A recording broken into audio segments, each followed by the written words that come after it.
Pada video sebelumnya, kita telah membahas masa praaksara di Indonesia.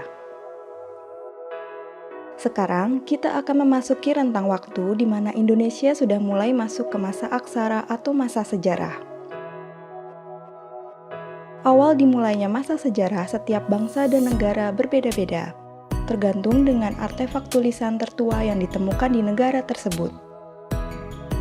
Di Indonesia sendiri, artefak yang memiliki aksara muncul pada masa kerajaan Hindu-Buddha di Indonesia.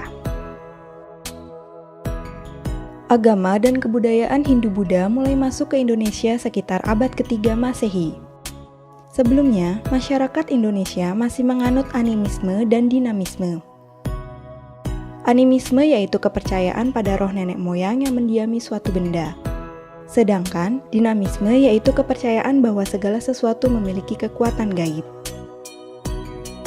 Penyebaran agama Hindu-Buddha di Indonesia berkaitan erat dengan hubungan dagang antara Indonesia dengan Cina dan India.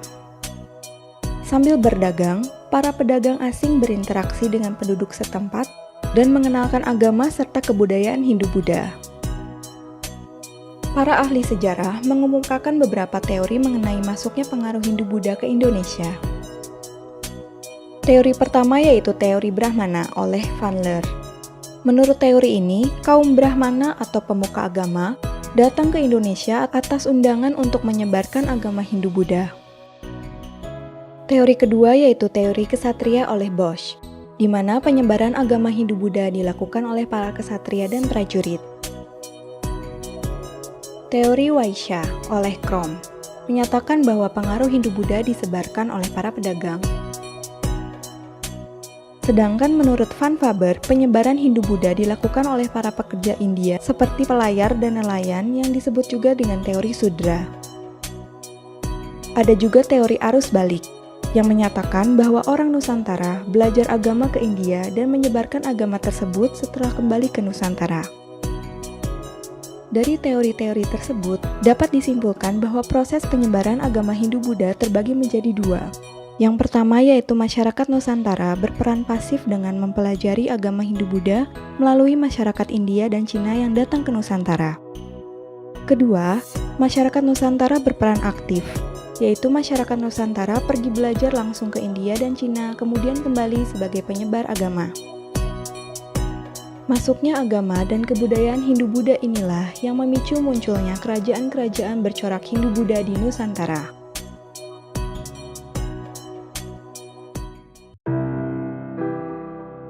Kerajaan Hindu tertua di Indonesia yaitu Kerajaan Kutai Martapura, yang berdiri pada abad keempat Masehi.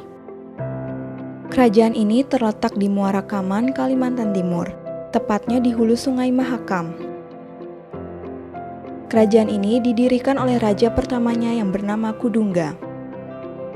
Nama Kutai diberikan oleh para ahli karena tidak ada peninggalan yang secara jelas menyebutkan nama kerajaan ini. Kerajaan Kutai mengalami masa kejayaannya di bawah pemerintahan Raja Mulawarman yang merupakan anak dari Asmawarman dan cucu dari Kudungga. Hal ini diketahui dari peninggalan sejarahnya yang berupa 7 prasasti Yupa yang ditulis menggunakan bahasa Sanskerta dan huruf Pallava. Yupa tersebut merupakan tugu batu peringatan yang dibuat oleh para Brahmana atas kedermawanan Raja Mulawarman. Prasasti yang ditulis dalam tiang batu merupakan ciri khas kebudayaan kerajaan Kutai.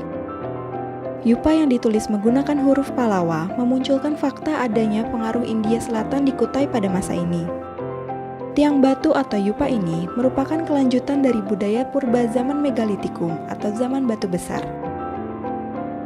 Kerajaan Kutai berakhir pada saat raja terakhirnya, Maharaja Dharmasetia, mati di tangan Raja Kutai Kertanegara.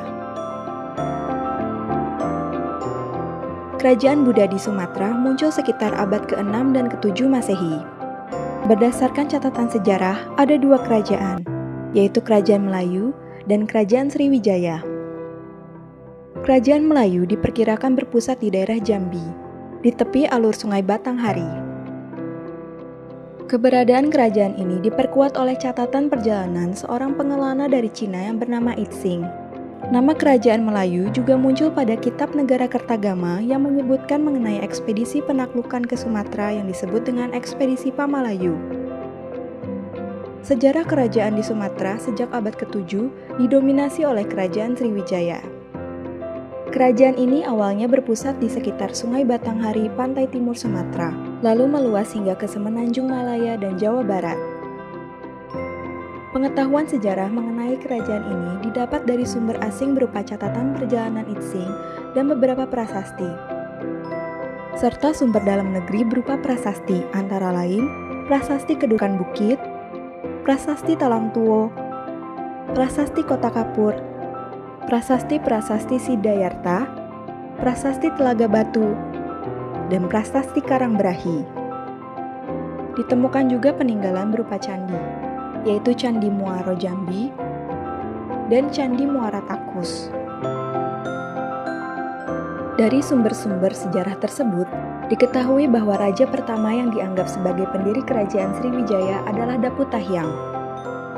Ia berhasil memperluas wilayah kekuasaannya dengan menaklukkan daerah Jambi yang sebelumnya merupakan wilayah kerajaan Melayu. Puncak kejayaan kerajaan Sriwijaya berlangsung di bawah kekuasaan Raja Balaputra Dewa.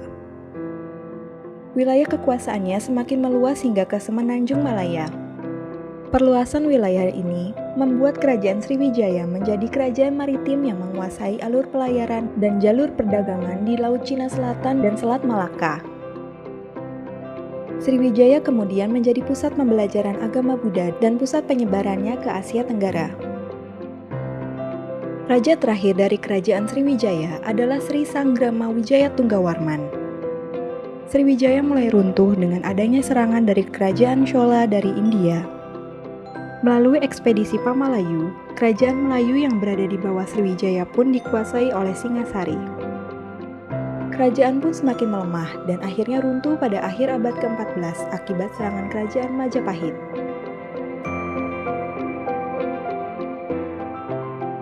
Pada abad ke-4 hingga ke-7 Masehi, kerajaan yang berkuasa di wilayah barat Pulau Jawa adalah Kerajaan Tarumanegara. Kerajaan ini didirikan oleh raja pertamanya Jaya Singawarman yang berlokasi di daerah Bogor, Jawa Barat.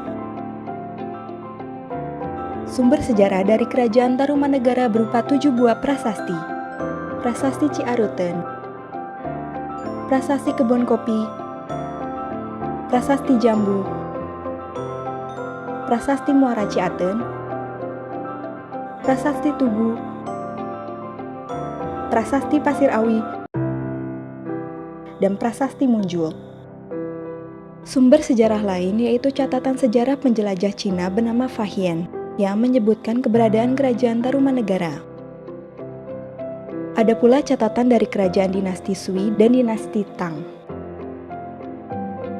Peninggalan prasasti yang ditulis dengan bahasa Sanskerta dan huruf Pallawa menunjukkan kuatnya pengaruh Hindu India pada kerajaan ini. Dari beberapa prasasti tersebut, dapat diketahui bahwa raja besar yang memimpin kerajaan Tarumanegara adalah Raja Purnawarman. Kehidupan masyarakat kerajaan Tarumanegara mengandalkan sektor pertanian dan perdagangan. Hal ini dibuktikan dari isi prasasti Tugu yang dibuat pada masa Raja Purnawarman mengenai penggalian sungai. Penggalian ini berupaya untuk menghindari banjir dan untuk mengisi irigasi pertanian. Tarumanegara menganut agama Hindu beraliran Wisnu. Hal ini didasarkan dengan penemuan prasasti Kebon Kopi. Pada prasasti tersebut memuat 2 kaki gajah air wata. Namun berdasarkan berita Fahian, menyebutkan bahwa ada pula sedikit masyarakat yang beragama Buddha dan animisme. Pada tahun 670, pada akhir nafas kerajaan Tarumanegara, Tarusbawa yang menggantikan Raja Linggawarman membagi 2 kerajaan menjadi kerajaan Sunda yang dipegang oleh Tarusbawa dan kerajaan Galuh yang dipegang oleh Wretikandayun.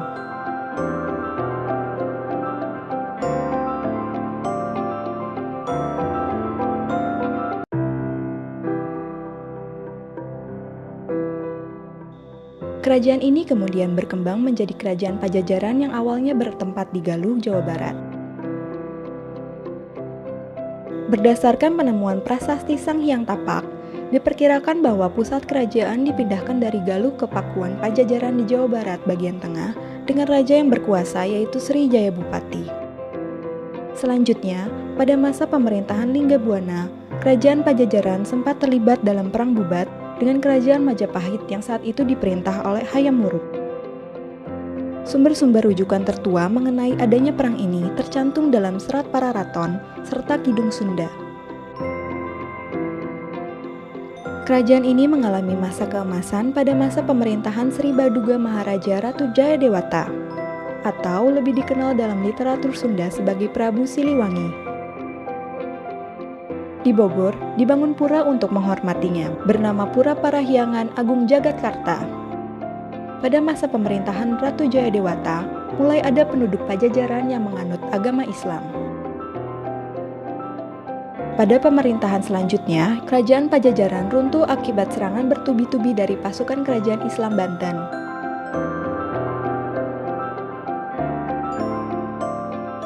Sebagian orang yang selamat dari serangan itu menyingkir ke pedalaman dan membentuk komunitas yang mengisolasi diri mereka dari luar. Sebagian peneliti berpendapat bahwa komunitas inilah yang sekarang bernama suku Baduy.